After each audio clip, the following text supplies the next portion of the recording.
2 weeks after we moved into our new place in Ridgewood, a sleepy upstate New York town that felt stuck in the early 2000s. It was late August.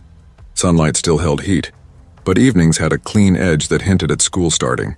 My mom had taken a teaching job at the high school, and after she and Dad split, we moved from Syracuse. I didn't know anyone.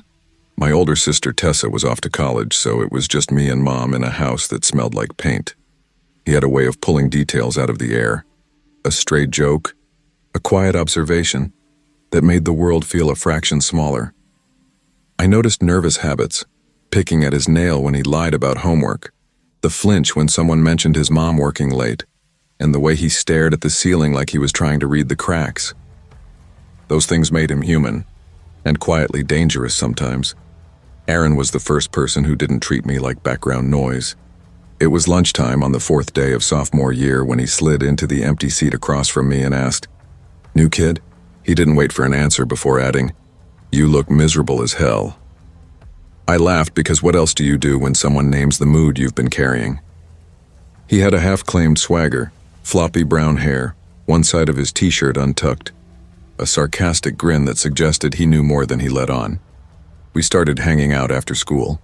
The park, his house, the basement with the pool table and a TV the size of a diner. His dad worked as a contractor, so their place was nicer than mine. His mom worked long nursing shifts and was rarely around. Things moved quick.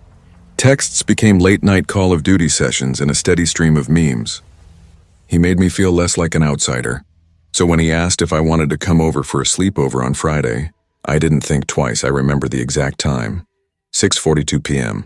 His house looked like the picture in my head. 2 stories, a wraparound porch, a blue door. I carried my backpack, a charger, and a sleeping bag. Aaron opened the door with damp hair, hoodie, and basketball shorts, eyes already smiling. "Hey man, you're late. It's 6:42. "Yeah, and I said 6:30, I shot back. "You want the good snacks or not?" I rolled my eyes and stepped inside, hit by the smell of cinnamon candles and a faint dog smell that made no sense. His dad was out camping that weekend. We gamed until about 9. Ordered a pizza with too many toppings and watched half of some dumb movie. Eventually the Netflix noise faded and we started talking. It felt easy. Then Aaron changed the subject, flipping a small metal coin between his fingers. "You ever do that thing?" he asked, casual. "Where you try to freak yourself out on purpose?"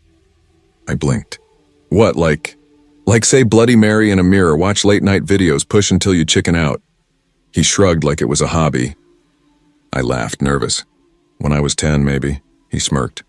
"Lame. Still do?" "Fear reminds you you're alive," he leaned in. "Tell you what, let's make tonight interesting."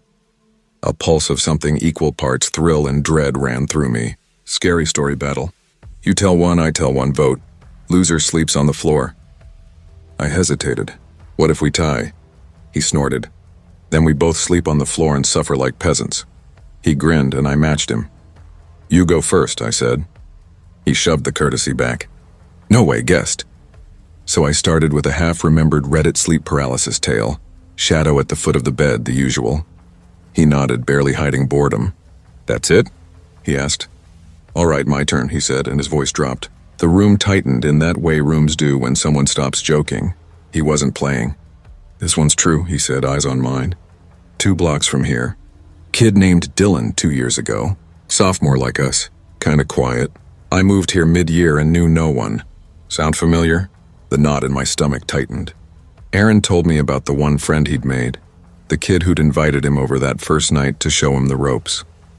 He watched me while he talked, eyes flicking to my face.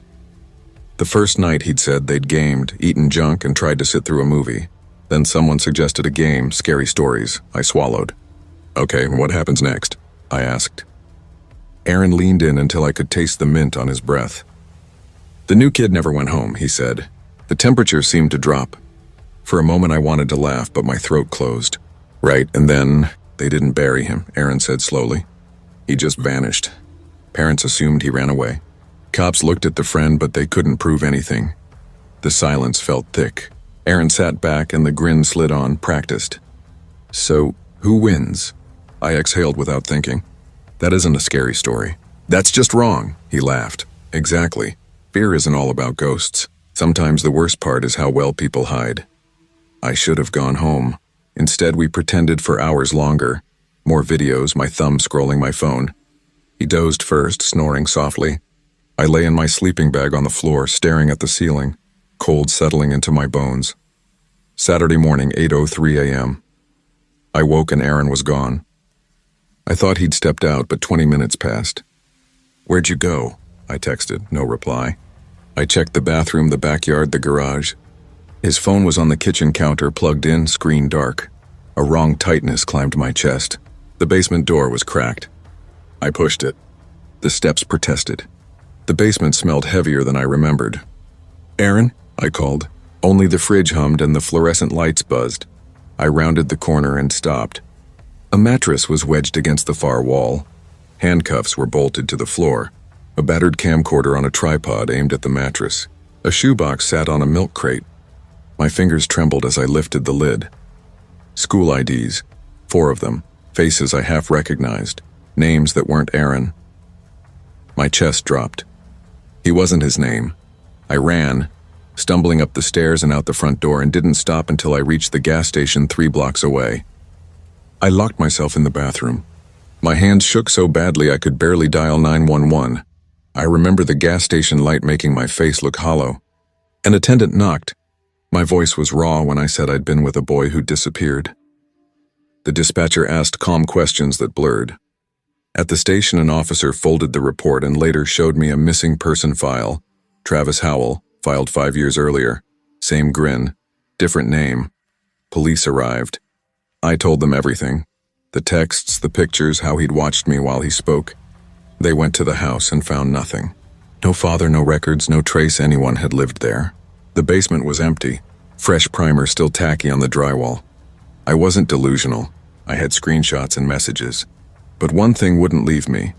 The missing person report the officer showed me later. A boy named Travis Howell, filed 5 years earlier. Same grin, same eyes, different name. He'd vanished after a sleepover.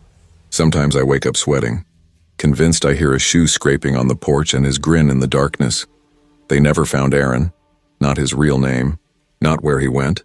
Not how many vanished before me. Sometimes when the house is quiet and the dark slides in, I still see that smile waiting.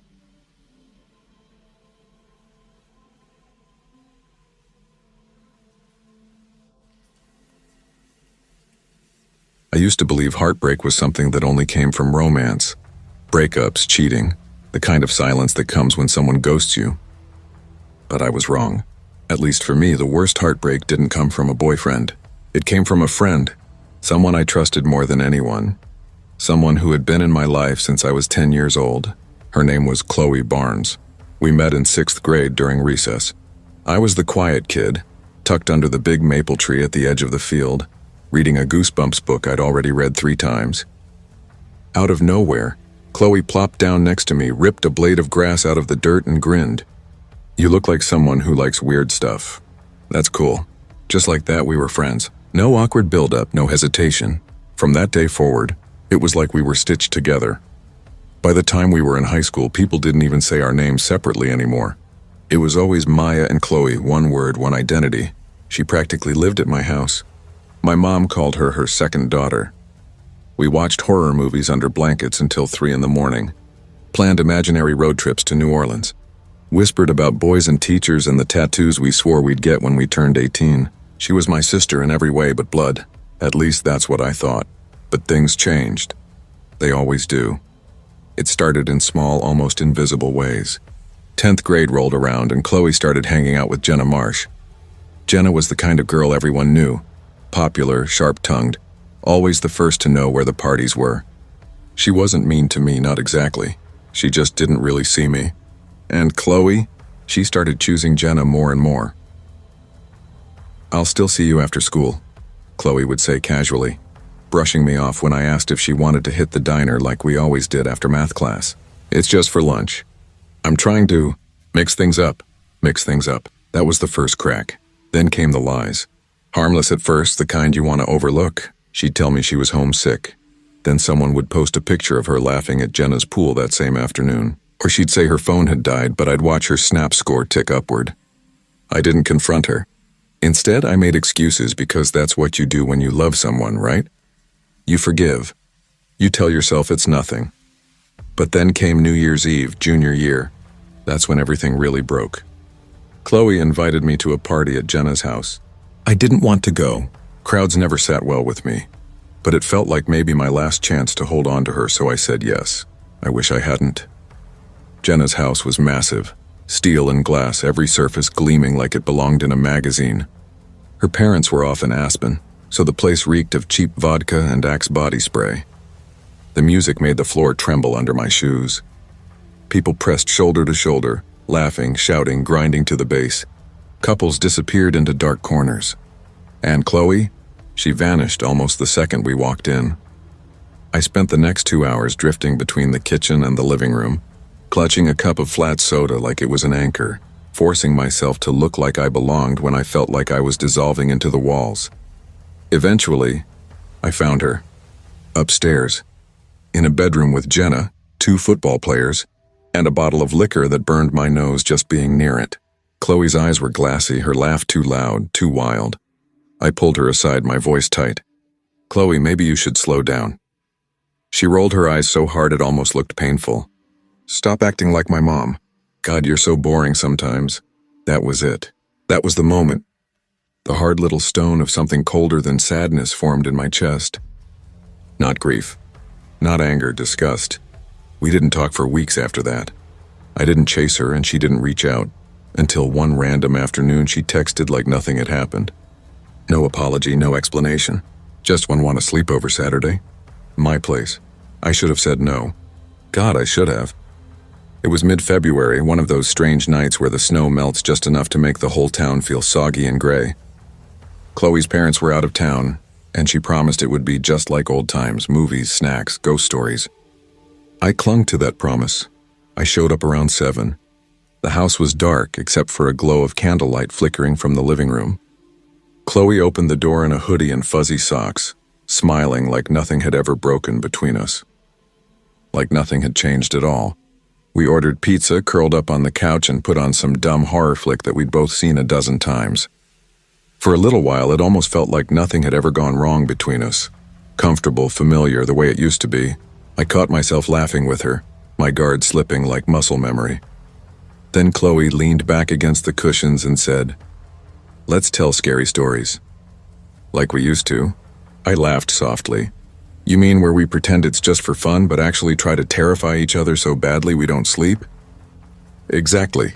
She grinned, eyes shining in the candlelight. She went first. Her story was simple. Something about a kid who got hit by a car and came back for revenge. The kind of thing you'd hear at a summer camp. I smiled, nodded in the right places, pretended I hadn't heard almost the exact same version before. Then it was my turn. "It's about a girl," I said, holding her gaze across the flickering candle flames. Chloe raised an eyebrow, smirking. "That's the setup? Let me finish. This girl," I continued slowly, "thinks she has a best friend. She trusts her like family. But her friend isn't who she pretends to be. She wears masks, different ones depending on who she's around. Sometimes she's sweet, sometimes she's wild. But deep down, she's rotten. She feeds on people's trust, spoiling everything she touches." The room went quiet. Even the candle flames seemed to lower like the air itself was holding its breath. Chloe blinked, then forced a laugh. "Okay, a bit dramatic." I didn't smile. "She betrays this girl over and over. Lies to her face. Talks behind her back. Leaves her out on purpose. But the worst thing she does? She invites her over one night, just like always, pretending everything's fine, pretending they're still friends." Chloe's smirk faltered. She crossed her arms. "What's your point?" "The point is," I whispered, leaning in until my voice barely reached across the space. "The girl already knows what's really going on, and she's tired of pretending." Chloe shifted uncomfortably, trying to laugh it off. "You're weird." I just stared at her. "Why'd you invite me here tonight, Chloe? Was it pity, guilt, or is this some game you and Jenna will laugh about later?" She didn't answer. The silence stretched, so I pressed harder. "You don't have to fake it anymore. I'm not your toy. I'm not your backup plan when the parties lose their shine." Her face tightened. Finally, she snapped, "Jesus, Maya, it's just a sleepover." "No," I said flatly. "It's the last time I let you treat me like this." I stood up. She didn't try to stop me. I walked home in the damp cold without my jacket, my ears burning from the wind. I didn't cry, not then. But the worst part wasn't the walk or the silence between us, or even the feeling that I'd just lost the person I'd once called my sister. The worst part came 2 weeks later. Because 2 weeks later, Chloe died. She and Jenna had gone to some seniors party out in the woods. Big bonfire, loud music, no adults. They'd been drinking. At some point, Chloe wandered away from the group. They found her body the next morning in the creek, slipped, hit her head, drowned. Everyone said it was an accident. Maybe it was, but some part of me always wondered if something followed her from that night. From the story, from that lie of a friendship. People love to romanticize grief. They rewrite the person into an angel because they died too young. They say you have to forget the ugly parts, the mistakes, the betrayals. But Chloe wasn't perfect. She was broken, selfish, cruel sometimes, and I loved her anyway. That love, the betrayal of it, is what still haunts me. Not a ghost. Not a monster in the closet. Just memory, sour and rotting, like fruit left out too long.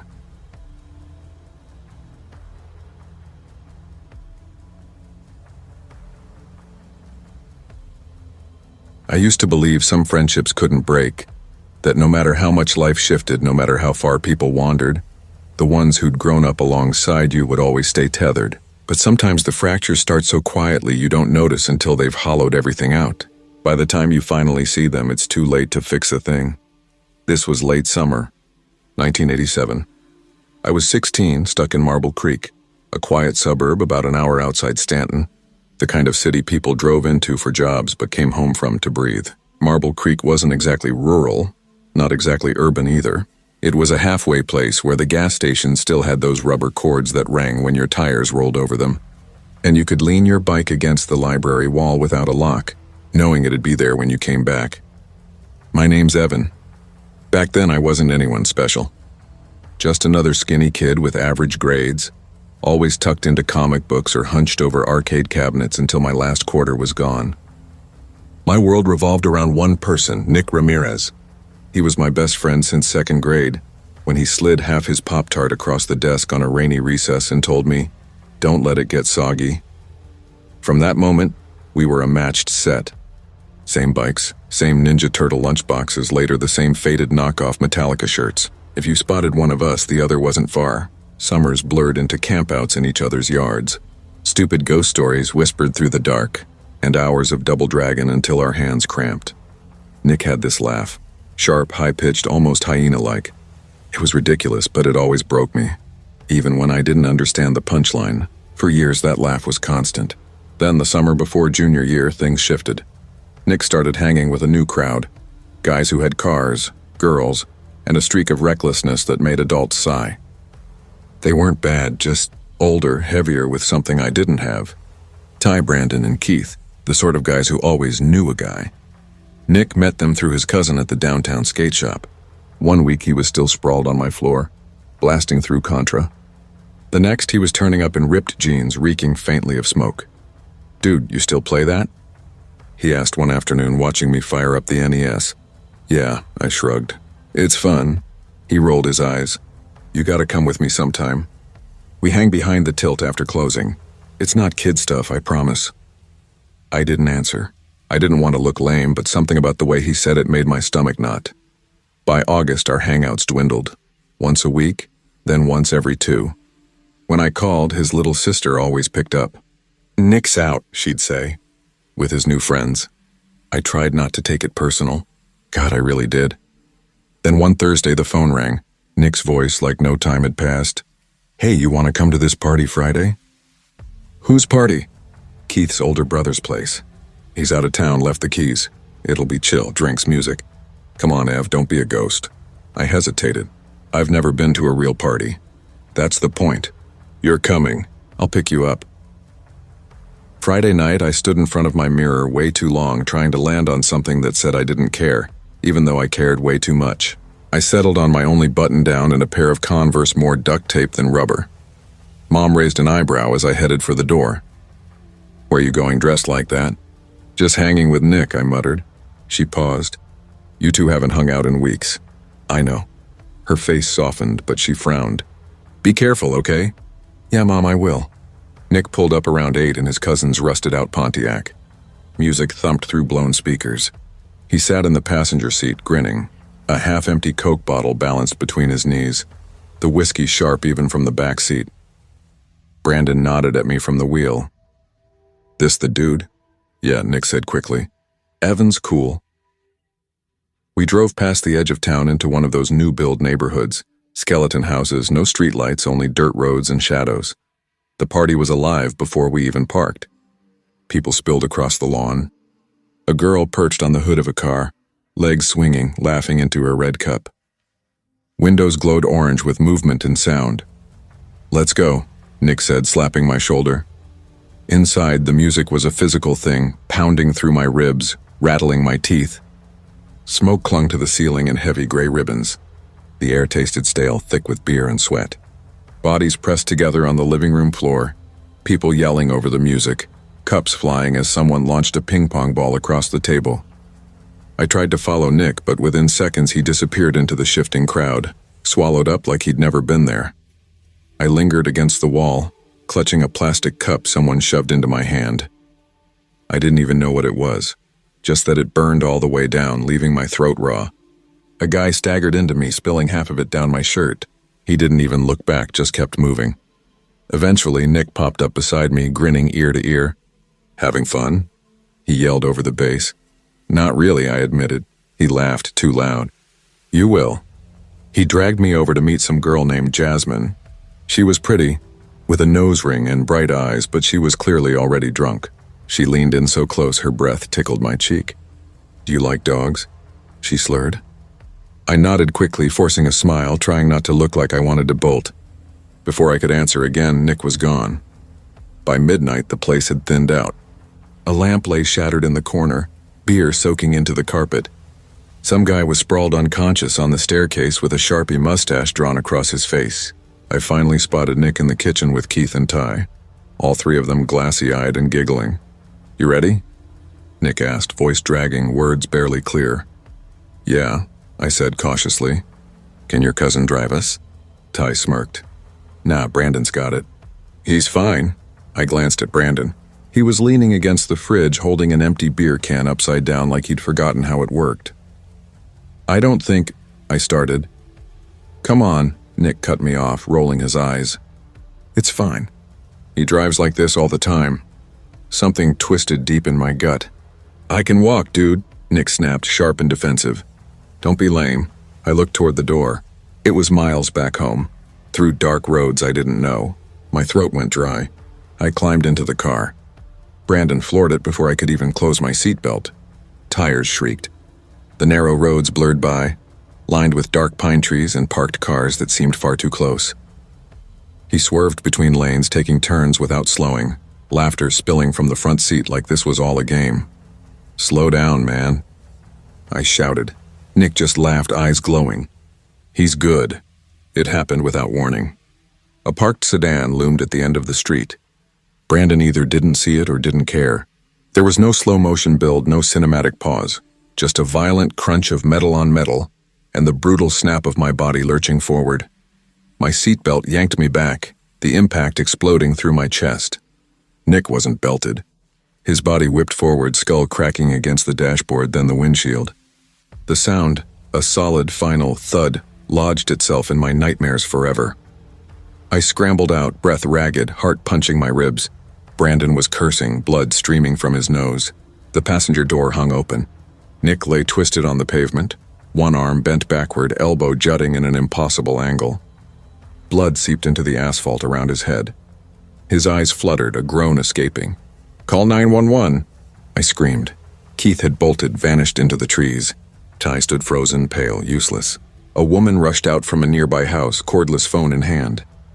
An ambulance is on the way, she shouted. I dropped beside Nick, grabbing his cold hand. You're okay, man. You're okay. You're gonna be fine. The hospital was a blur of white lights and tears. Nick's parents arrived in chaos. His mother screaming at Brandon, his father folding into a chair, sobbing harder than I'd ever thought possible. The doctor said Nick would live, but his right arm was shattered, 4 breaks. Nerve damage so severe he'd never fully use it again. Nick was a drummer. Or he had been. After that, everything unraveled. I visited with comics, left voicemails, even waited outside his house. He never opened the door. At school, he turned away before our eyes could meet. No explanation. Just distance. Maybe he blamed me for not saying no, for not stopping him. Maybe I blamed myself too. Either way, what we'd had, the real kind of friendship, the kind forged in scraped knees and whispered secrets, was gone. I still see him sometimes. He works at a music shop in Stanton, sleeves pulled down even in July heat. His right hand twitches when he reaches for a guitar pick. He doesn't look at me, doesn't say a word. Maybe to him I'm nobody now. Or maybe I'm just the guy who sat there and let his best friend climb into a car with a drunk driver, when I should have been the one to stop him.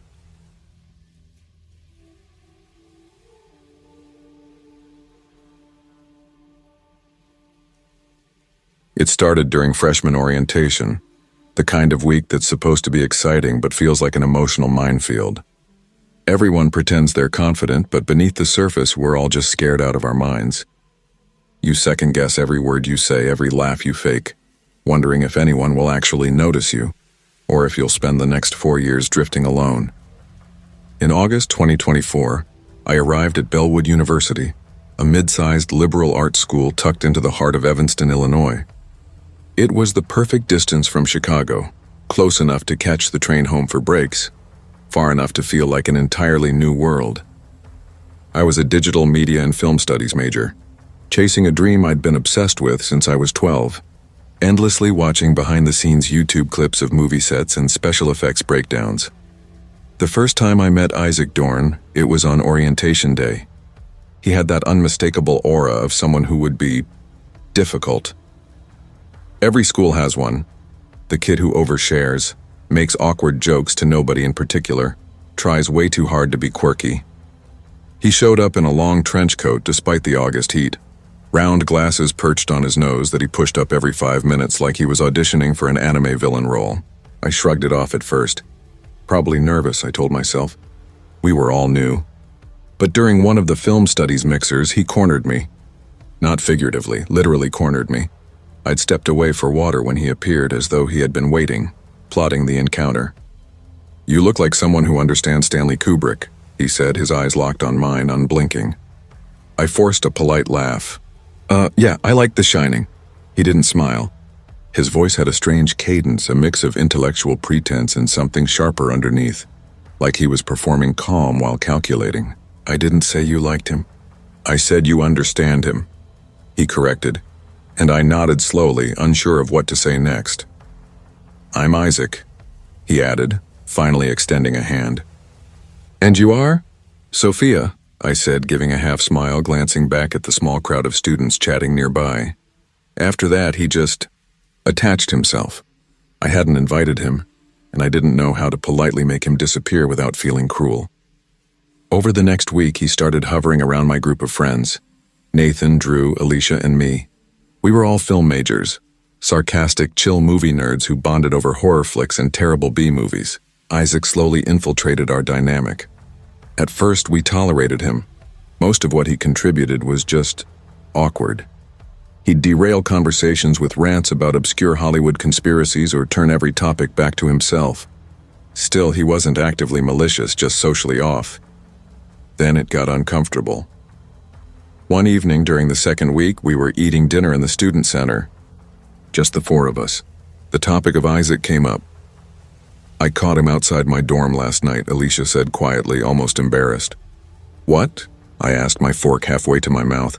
"Like, waiting for you?" "He said he was just taking a walk," she murmured, "but this is the second time." Nathan's brow furrowed. "That's not cool." "I also saw him writing in a notebook during class," Drew added.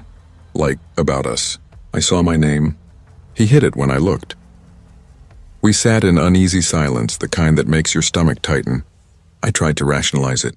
"Maybe he's just socially off," I suggested. "I mean, he's annoying, sure, but—" "No, Soph," Alicia interrupted gently. "He gives me a bad gut feeling. Like, really bad. I don't feel safe around him." We didn't know what to do next.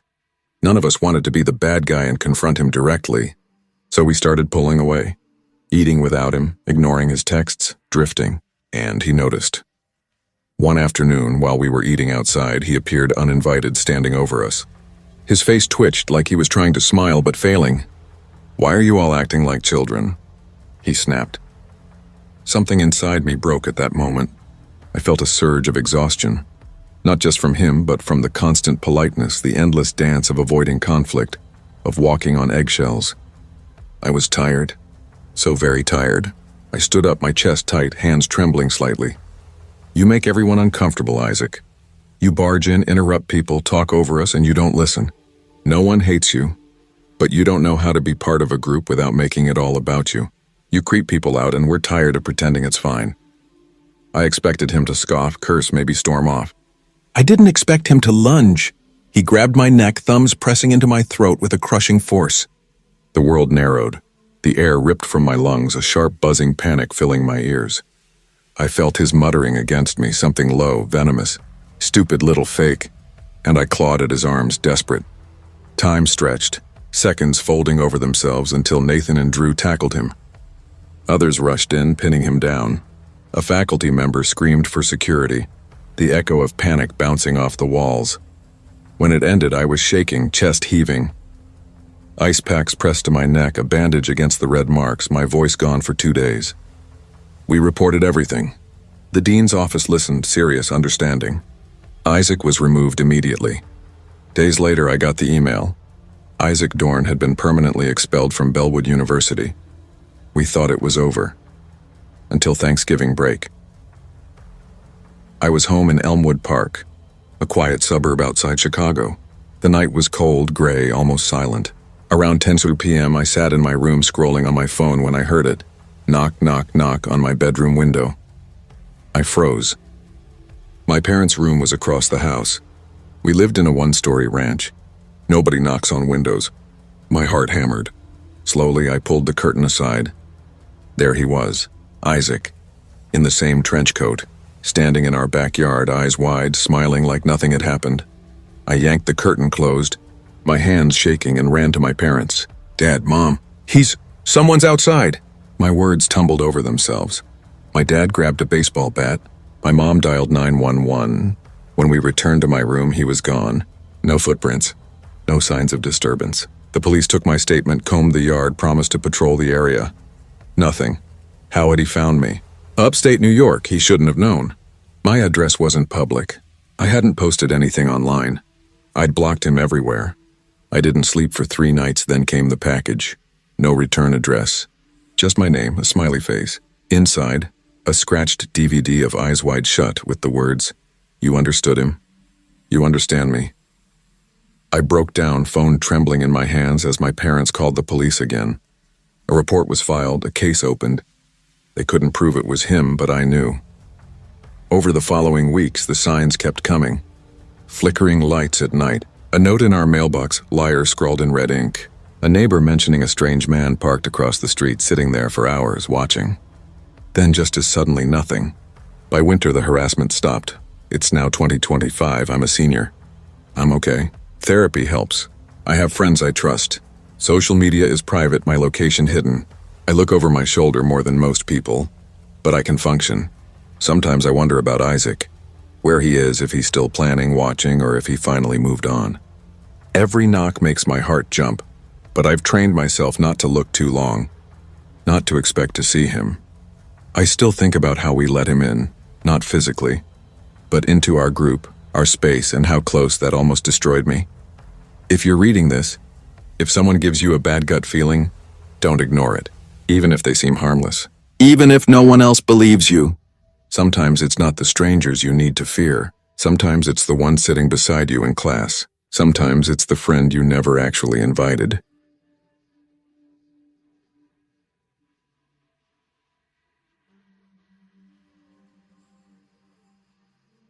I was 8 the first time I met Caleb Mercer, and looking back, I can see now that should have been my first warning. It was one of those summer barbecues parents insist on. The kind at the Maple Pines neighborhood park where moms and dads huddle over folding tables, murmuring about mortgages and lawn care, while the kids are supposed to invent instant friendships amid the sand and wood chips by the swing set. My dad had just moved us in after Mom left, so I didn't know a soul. I remember sitting alone on one of those plastic jungle gyms, knees scraped and dirt-streaked, watching the other kids shriek as they chased each other through the grass, and that's when he appeared. "Your shoelaces are untied," he said. I glanced down. "They're not." He gave this slow, toothy grin. "Made you look." He was taller than most kids our age, pale with this strange, unshakable confidence.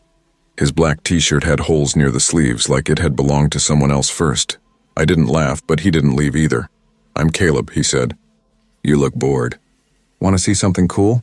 I hesitated, then followed him behind the old picnic shed, curiosity winning over caution. He pulled out a small wooden box, worn and scuffed. "These are my secrets," he whispered. Inside were a pair of rusted keys, a silver lighter, and a photo of a boy I didn't recognize. The kid in the photo looked tired, hollow-eyed, like he hadn't slept in days. "He used to live here," Caleb said, tapping the photo. "But not anymore." I never found out what happened to him. By middle school, Caleb and I were inseparable, or at least that's what I told people. He had this way of making you feel like the only person in the world who mattered, then flipping a switch so fast it left you questioning if he'd ever liked you at all. He wasn't the loudest or funniest kid, but people gravitated toward him anyway. He told stories, dark, vivid stories about families who devoured each other, towns that vanished overnight, kids who disappeared after sleepovers, never to return. He told them with this casual certainty, like he'd seen it all. "What happened to the kid?" I asked once after a story about a boy who vanished after inviting his friend over for video games. "Oh," he shrugged. "He got what he deserved." Freshman year, things started to change. Caleb began making plans, quiet, dangerous-sounding plans. He'd murmur them in homeroom, scribble them in the corners of his notebook, making it seem like a game only I was clever enough to play. "You ever think about how easy it is to make someone disappear?" he asked one Friday while we waited for the bus. "Like really disappear them? Leave nothing behind but maybe their shoes?" I froze. "You need help," I said. He laughed like it was a joke. "You're just scared because you know I'm right." He had this way of saying things that sounded like jokes but weren't. By then, Ashwick, our quiet suburb outside Portland, had already seen 2 kids go missing in under a year. One had been in our grade. Posters clung to power poles. Candles flickered at monthly vigils in front of the community center. My dad waved it off as media hysteria, but there was a tension in town, an invisible weight like everyone was holding their breath for the next tragedy. One fall night in sophomore year, Caleb invited me over. His parents weren't around much. He lived with his mom, but I only saw her once in all the years we were friends. She supposedly worked overnight at the hospital. I remember stepping into his room and immediately feeling off. The window was wide open, even though the air outside was sharp with cold. The carpet smelled faintly of bleach, and every piece of furniture had been shoved back from the center of the room, like he was preparing for something. "You ever tell a story so good you start to believe it?" he asked, locking the door behind me. I laughed nervously. "Depends on the story." He sat cross-legged on his bed, the desk lamp casting weird, twisted shadows across the walls. "This one's my favorite," he said. "It's about a family that moves into a new neighborhood every few months. Polite, normal-seeming people. And in that moment, with the cold wind drifting through the open window and the shadows dancing, I realized Caleb's stories weren't just stories anymore. "They even let their kid go to school to make friends," Caleb said, his voice low, almost conspiratorial. "But it's all a setup." I swallowed hard. "A setup for what?" Caleb's grin stretched slow, unnerving. "They're hunters. Not for animals, people. And the kid, he's like the bait. Picks someone, brings them over, and when the parents get home..." He made a soft, wet sound with his lips, like something tearing in half. "They take their time." I forced a nervous laugh. "Jesus, that's dark. You want to know the best part?" He leaned in closer, his eyes glinting in the lamplight. "The kid gets to keep whatever's left behind. Their backpack, their watch, even their name if he wants. It's like inheritance." A creak echoed down the hallway. I froze. "You hear that?" "Old house," he shrugged almost casually. "They always make noises when they settle." But it didn't sound like the house settling. It sounded deliberate. Footsteps, slow, deliberate. "Seriously," I said, my voice catching. "Where's your mom?" Out, he said without looking at me. Don't worry, she won't be back for a while. He reached under his bed and pulled out something, tossing it toward me. I caught it. It was a photo of me from behind walking home from school. My stomach dropped. What the hell is this? Caleb tilted his head, studying me like I was a puzzle. Ever wonder why I picked you that day at the park? I dropped the photo. You're not making sense. He stood and walked toward the door. Maybe not now, but you will. Just remember, if you hear the front door open tonight, don't move. Don't say a word. They only go for the ones who panic. I didn't sleep that night.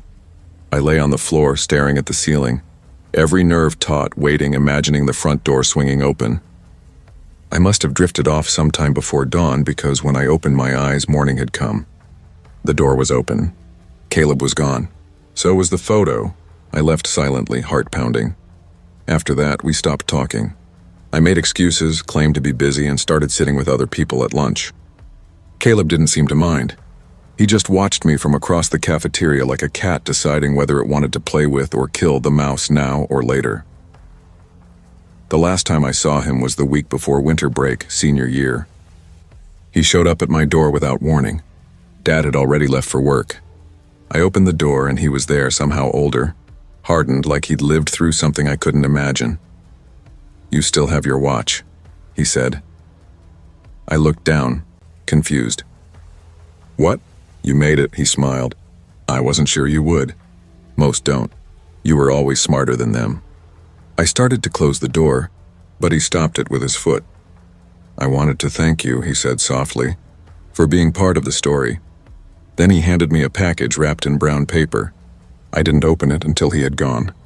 Inside was a photograph, the kid from the park all those years ago. But this time, he wasn't just sad. His face was missing, blank like a void. I never saw Caleb again. Last I heard, his house had been sold. No forwarding address. The new owners gutted the place, claiming something was wrong with the wiring, and said the crawl space under the floorboards had a persistent, strange smell they could never get rid of. Sometimes, late at night, I dream about that photo. The sound of footsteps outside a locked door. The cold wind through an open window. And sometimes, I get a letter. No return address.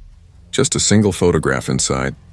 Different kids, different places, and on the back written in the same looping handwriting. He picked another.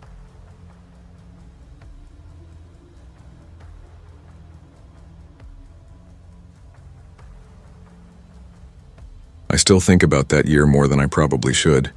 I was 6, my second year at Hollow Pines High School, a small, forgettable place wedged between half-built strip malls and the kind of beige, lifeless suburbs you never see on postcards. It wasn't anything like the schools and TV shows. No polished lockers or crowded hallways full of cheerleaders and jocks. Ours was a tired, water-stained building where the fluorescent lights hummed too loud. The ceilings sagged in places, and the air smelled faintly of dry erase markers mixed with old cafeteria grease. Back then I was nobody. Not funny enough to be the class clown. Not ambitious enough to be an overachiever, not bold enough to be a rebel. I just existed. Average height, average face, average grades. My name's Evan Harper, but if you were in my class, odds are you wouldn't have remembered it. I used to have people, though, a group. Mark, Ryan, Jeremy, and Lexi.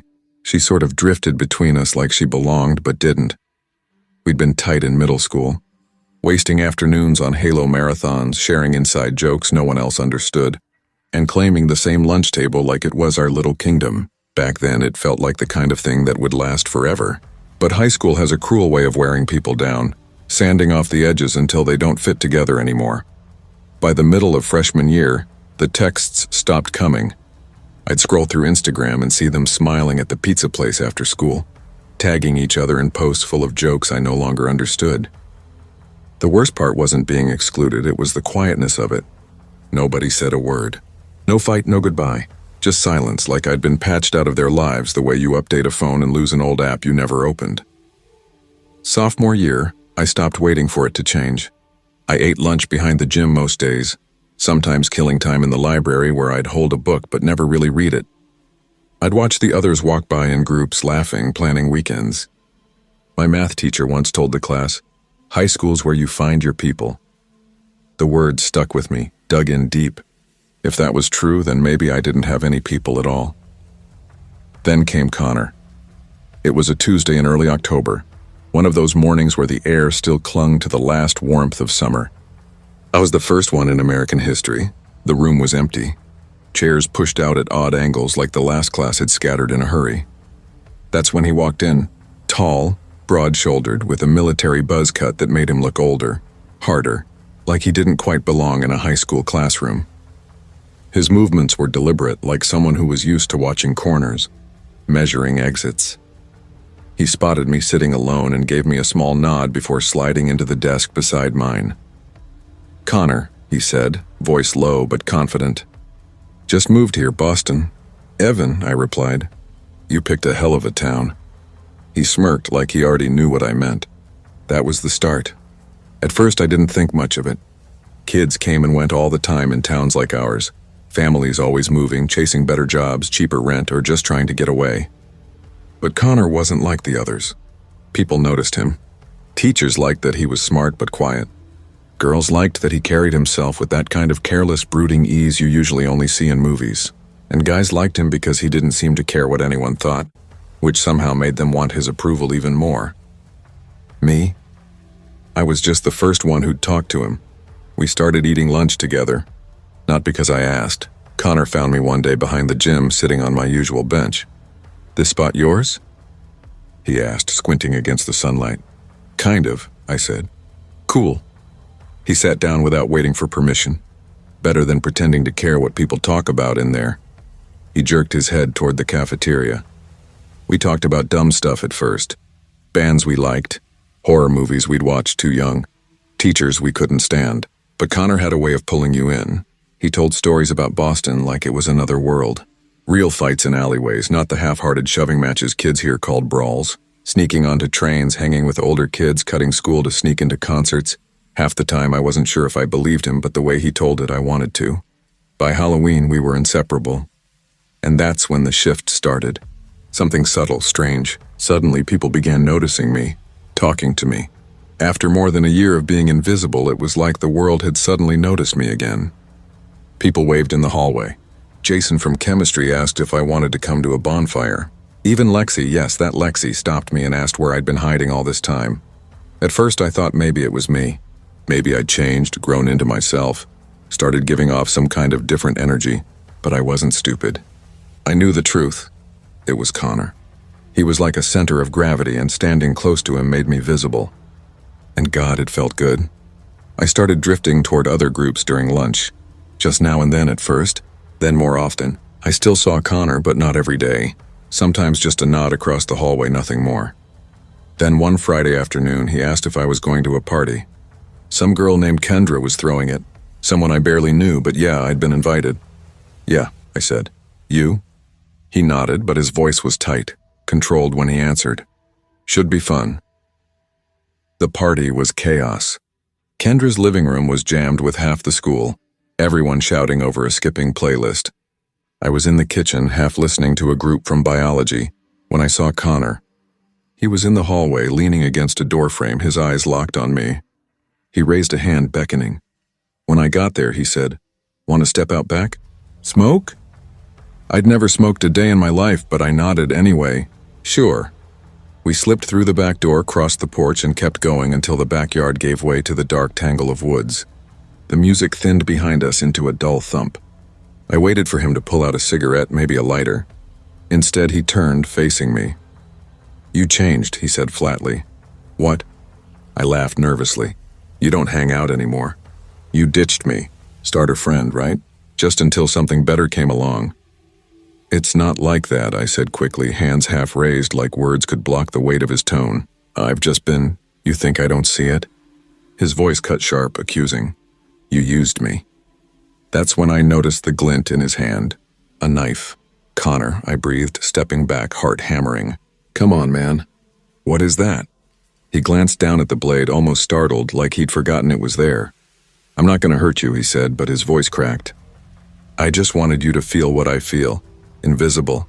Disposable." He stepped forward. I ran. Branches whipped across my face. Thorns tore at my jeans, but I didn't care. My legs screamed, but fear carried me until I stumbled out of the trees and crashed onto the porch, gasping. He's got a knife, I shouted, voice breaking. He pulled a knife. Heads turned. People stared. Connor emerged from the woods a moment later, calm as anything, smiling. "Dude," he said, voice smooth. "Are you okay?" You freaked out and bolted. And just like that, no one believed me. Not that night, not the next day. By Monday, it was as if I'd screamed about a ghost. Whispers followed me down the hall, side glances in class. Invitations dried up.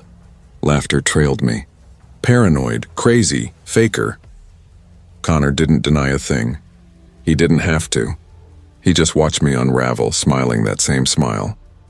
I was back to eating lunch alone behind the gym. Sometimes I'd catch him walking past. He'd never speak, just smile. 2 years later, I graduated and moved far away. I never saw Connor again. No one really did. But sometimes I wonder if I wasn't the first. Maybe I was just the next. And late at night, when I hear a twig snap where it shouldn't or pass a stretch of woods that feels too quiet, I remember the look in his eyes. He wasn't sad. He was angry. And I don't think he pulled that knife just to scare me. I think he meant it.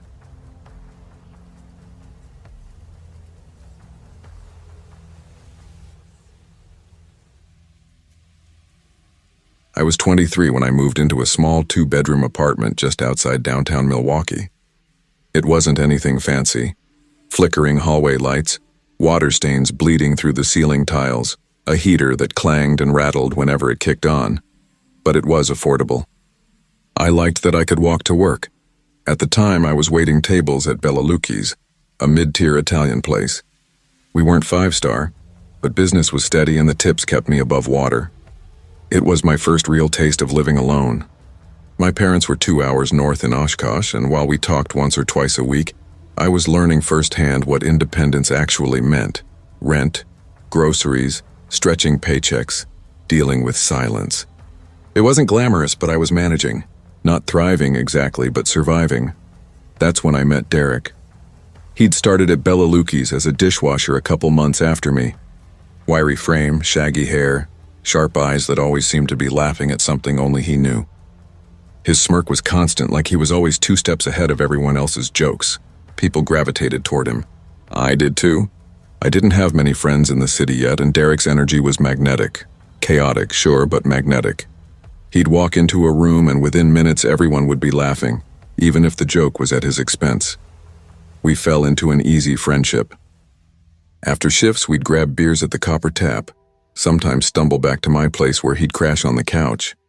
He'd bring his PS4, and we'd waste hours playing Call of Duty or watching trashy horror movies from the early 2000s. At the time, it felt like the kind of messy, fun bond people make in their 20s. Spontaneous. A little reckless but comforting. Looking back now, I see the cracks were there from the start. Derek drank. A lot. I didn't recognize it as a problem then. Or maybe I just didn't want to. He drank fast and often, and when he was drunk, he was unpredictable. Not violent, not at first, but reckless, loud. He'd argue with bartenders, wander off, disappear for hours without texting back. One night, he tried to climb onto Bella Lucchi's roof after close because he swore he'd left his keys up there. Vanessa, our manager, had warned him more than once. "Come in late one more time," she said, jabbing a manicured nail into his chest. "And you're done." Derek smirked, eyes half-lidded, and said, "Won't happen again, promise." It did, twice. The third time, Vanessa sent him home mid-shift. She didn't even bother hiding her anger. "You're done, Derek." He shrugged, pretending not to care, but I saw through it. That night he texted me, "Guess I'm free for drinks now, LOL." He didn't have savings. Barely had anything, really. After getting fired, he bounced between couches. A couple nights here, a weekend there. I tried to keep some distance, but guilt tugged at me. We'd been close, and he didn't have anyone else. His family was in Minnesota somewhere, but he rarely mentioned them. Then, one Friday night about 3 weeks later, he called. I was at home with my new roommate, Jordan, a quiet grad student I'd found through a rental site. Jordan was polite, kept to himself, always paid rent on time. While he sat at the kitchen table with a textbook spread open, I answered my phone. Derek's voice was thick, slurred. "Bro, I'm in a rough spot. I'm at the bus station. Travis kicked me out. Can I crash with you for a bit?" I lowered my voice, glancing at Jordan. Just for a couple nights? Yeah. I'm figuring stuff out. Just need a place to sleep, man. He showed up that night with nothing but a backpack, a blanket, and a half-empty bottle of whiskey. We cleared a corner of the living room, dragged out an old futon from storage, and made him a spot. The first few days were fine. He kept quiet during the day, disappeared most evenings. Nothing seemed out of place, not yet. He said he was job hunting, but I never once saw him bring home an application or even mention an interview. More often than not, he'd come back with a bag of greasy fast food and a case of cheap beer. Jordan noticed before I wanted to admit it.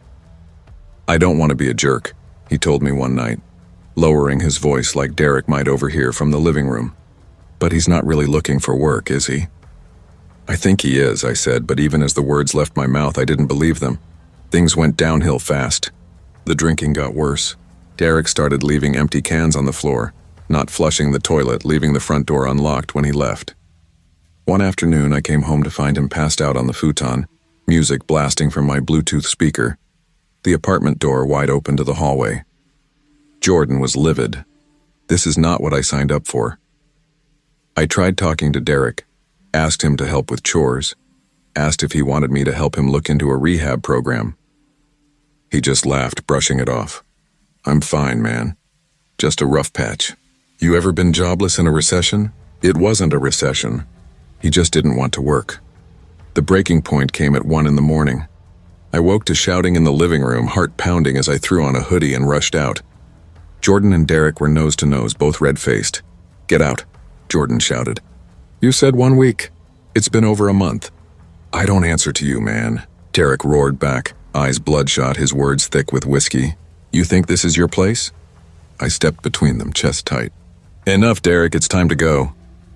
The way he looked at me, it was like I'd just stabbed him in the back. "You too? After everything? You're just like the rest." His voice cracked, desperate and angry. "Don't make this harder than it has to be." For a long, tense moment, he just stared, then shoved past me to grab his things. But as he bent to pick up his backpack, he suddenly swung a wild punch at Jordan. It barely connected, just skimmed his shoulder, but it was enough. Jordan grabbed his phone and called the cops while I held Derek back, his body thrashing, spit flying as he screamed insults and curses. By the time the officers arrived, Derek was slouched against the couch, breathing heavy, sweat beading on his forehead. I tried explaining, but he cut me off, his voice hoarse. "He hit me first." One of the officers raised an eyebrow. "So both of you were fighting?" "No," I said quickly. "I didn't touch him. I was just trying to stop it. They didn't care. We're detaining both of you until we figure it out." Cold metal cuffed my wrists. I'd never been arrested before. The ride to the station was silent, the dim light inside the car throwing my reflection against the window.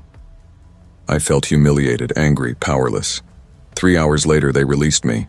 No charges, just a warning. Derek wasn't so lucky. Turns out he had a bench warrant in Minnesota for skipping a court date.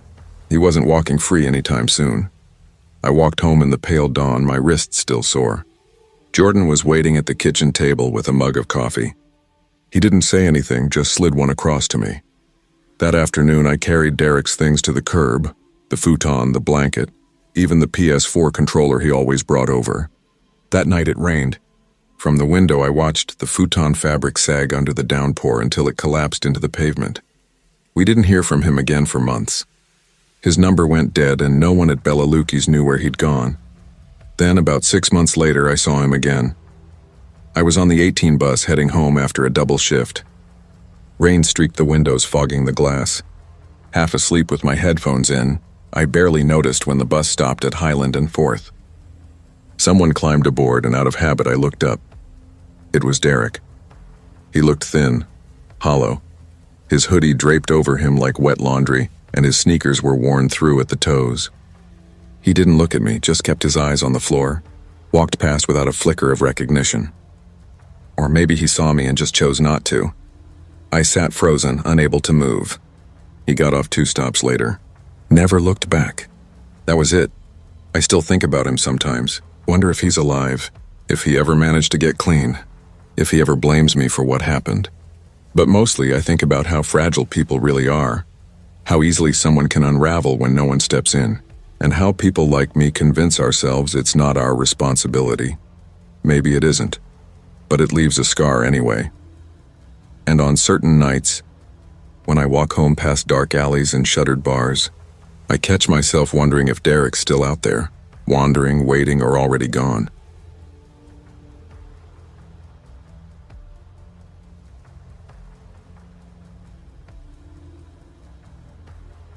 It all began the summer I turned 13. My name's Isla, and I grew up in a town called Brook Hill just outside of Milwaukee. It was the kind of place that looked picture perfect from the outside. Quiet streets lined with trimmed hedges, kids riding bikes until sunset, neighbors waving from their porches. People still left their doors unlocked during the day, as if nothing bad could ever really happen there. That summer, my mom signed me up for Camp Maple Ridge, a 2-week sleepaway camp deep in the Wisconsin woods. I wasn't exactly thrilled, but I wasn't dreading it either. The saving grace was that I'd be going with my best friend, Cassidy. That alone made the whole idea bearable. Cassidy and I had been inseparable since preschool. Our moms had been best friends in high school, and they'd always joked that their daughters would end up the same way. Turns out they got their wish. We just fit. She was louder than me, brasher even, but fiercely loyal. The kind of friend who would argue with a teacher on your behalf even if you were dead wrong. The first night at camp, we were placed in Cabin D. It was a roomy old wooden structure with 5 bunks, musty curtains, and a ceiling fan that spun lazily like it was about to give up.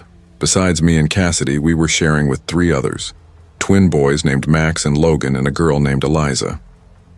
Eliza barely spoke at first.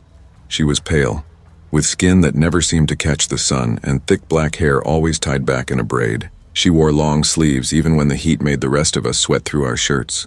I remember thinking she looked like she belonged in some Victorian ghost story. Strange, but not in a way that felt threatening. None of us were mean to her, but we didn't exactly pull her into the fold either. That changed by the 3rd or 4th night, once we realized the counselors weren't hovering over us. Cassidy, being Cassidy, decided to break the ice. She climbed onto Eliza's bunk one evening, grinning. "You're quiet," Cassidy said, tilting her head, "but I bet you're secretly funny as hell." Eliza's dark eyes flicked up. No smile, no laugh. She just said flatly, "Sometimes I think about what it'd be like if people could read minds. I think you'd all hate each other."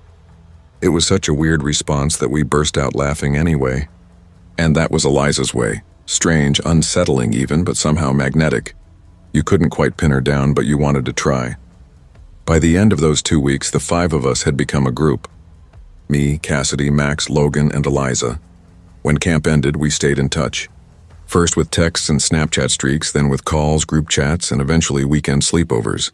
Eliza lived an hour away in a town called Fairpoint, but she came down often, usually staying at Cassidy's house since it was bigger, and Cassidy's parents weren't the type to ask too many questions. Looking back, that was probably mistake number 1. By the time we hit 15, the group's dynamics had shifted. Cassidy had a not-so-subtle crush on Max, and it was obvious he liked her back. Neither of them had the courage to say it out loud, though. Logan was just kind of there, funny, easygoing. Always good for a laugh, but never knee-deep in the drama. I'd started to feel little sparks for him. Nothing huge, just that camp crush kind of flutter. Eliza, meanwhile, had gotten closer to all of us. Too close to Max, if you asked Cassidy. She'd lean into him more than she needed to, make odd remarks like, "If I were Cassidy, I'd never let you out of my sight." She always claimed the seat next to him like it belonged to her. At first, I thought Cassidy was just being possessive. Max was attractive in that soft, safe boy way, and jealousy was natural. But then things escalated. One night during a sleepover at Cassidy's, I woke up needing the bathroom.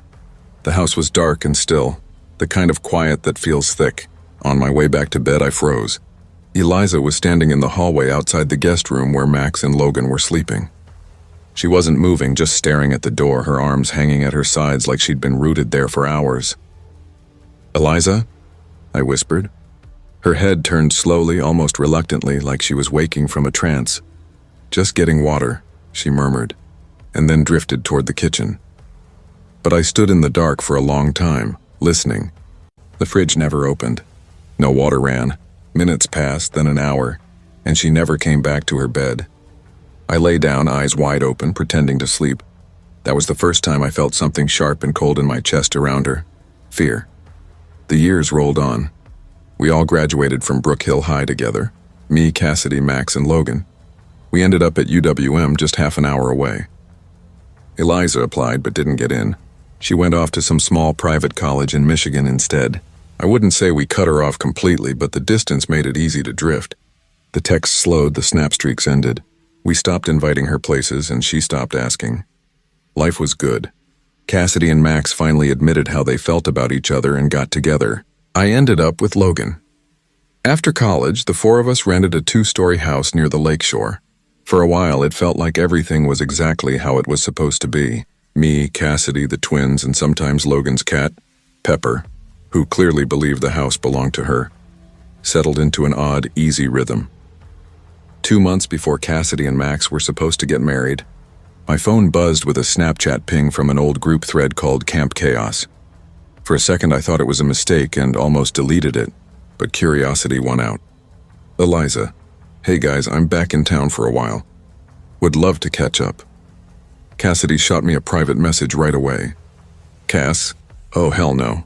I admit I felt the same instinctive recoil, but then a smaller voice in me, the one that remembers lonely cabin nights and the way awkward people can sometimes become less awkward with time, whispered that maybe she just wanted to reconnect. People change, right? We set a time at a downtown cafe, deliberately casual. Cassidy made Max promise not to go, made him swear he'd stay away, but he and Logan were out buying suits and swung by to say hello anyway. Old habits die hard. When Eliza walked in, she moved in that awkward, sudden way she always did, standing up so fast her chair squealed and launching herself at Max like gravity had shifted. He froze. He didn't hug her back. I still remember the way his eyes flicked to Cassidy, guilty, confused, apologetic. Eliza laughed too loudly, a bubbling sound that didn't reach her eyes. God, I missed you, she said, voice too bright. Cassidy's face went cold in front of me. I think we're done here, she said quietly. Standing so suddenly her chair scraped. I should have listened to her. We all should have. We thought the incident ended there. Around 9 that night, Eliza texted the group again, softer this time. Cassidy hates me. I get it, but I have nowhere to go. My boyfriend kicked me out. Please, I'm not dangerous. My stomach tightened. A part of me wanted to send it straight to trash, but some stubborn streak of compassion, or guilt for not being kinder in the cafe, made me reply. I argued with myself and then the others. Maybe she really did need a place. Maybe one night wouldn't hurt. I convinced them, or they convinced me, to let her crash in the guest room. Just for one night. Cassidy didn't argue. She simply shook her head and walked away. Eliza arrived later with nothing but a battered backpack and a cheap perfume that clung to the air like mildew. She kept smiling the whole time, like she was acting for us instead of being a person. Thanks again, she said, all teeth. You're the only ones who ever really understood me. We woke up to a full breakfast spread the next morning. Pancakes, eggs, bacon, cut fruit, and none of us remembered getting up to make it. Eliza sat at the table like she belonged there, pouring syrup with an easy hand. My boyfriend wants me back, she announced between mouthfuls, so I'll be gone by lunch. Just wanted to say thanks. She shrugged, casual as if she'd popped by to borrow sugar. There was a smell, though, metallic and sour, like rusted pipes or old blood. It pooled around the guest room door and tugged at the back of my throat. I tried to act grateful when she left, but the knot in my chest tightened. Cassidy pulled me aside after the door shut. Something's wrong, she said. Her voice had that hard edge I'd heard when she was about to do something she knew she shouldn't, but would anyway. Max and Logan agreed. They both had that look where your stomach flips and you know a line's been crossed. We went to check the guest room. The closet door was closed. There was a thin red smear along the handle, not fresh, dry, and tacky, the kind of red that sets you alert.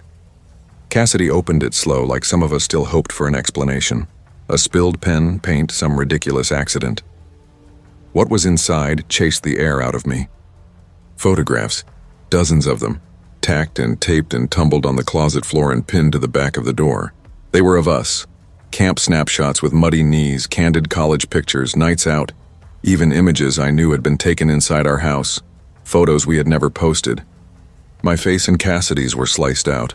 The paper gnawed at like someone had used a razor. A set of knives lay on the desk. each with dried brown stains ringing the blade. One knife had Cass engraved into its handle. Another had my name crudely carved into it. The walls were plastered with sticky notes, jagged handwriting repeating the same thing. He still wants me. They don't deserve him. I'll be the last one standing. We called the police the minute we closed the door. It felt weak and necessary all at once. 2 days later, the cops called back with news that felt both surreal and inevitable. Eliza had been arrested in a motel on the west side after an attempt to drug and assault a man she'd met through a dating app. They found zip ties, a rag with chemicals, and a notebook in her bag. Pages and pages documenting Max's routine. Where he went, what he wore, who he texted. The entries were clinical and obsessed, like someone cataloging a specimen. It wasn't the first time she'd tried something like this. Jenny, another girl from camp, messaged me after the reports broke and told me something I'll never forget. Eliza had once tried to crawl into bed with Jenny's older brother during camp. He was 17. The counselors quietly shuffled Eliza into our cabin then, hoping proximity would calm it. It didn't. And the break-in we'd chalked up to random vandalism weeks before she reached out, it wasn't random. Police later pulled footage of someone lingering near our back door at 3 a.m, staying just outside the motion sensor's blind spot. She'd never left. She'd been watching us, always close enough to breathe. Cassidy and Max postponed the wedding. That was the right call. Logan and I broke up not long after. Not because of any single act Eliza committed, but because everything changed. The house felt smaller and louder and more dangerous. The simplest gestures, a knock at the door, a voicemail, startled me. Therapy helped slowly. I learned how to sleep with my back to the wall again and to tell my brain the closet is empty. But the thing that gnaws at me still isn't the knives, the logs, or even the attempts she made. It's that for years I let her inside my life. I trusted her. I made room for her. The real horror isn't only what she did, it's how comfortably she slipped into the spaces we didn't lock. How close she got before she showed us who she really was.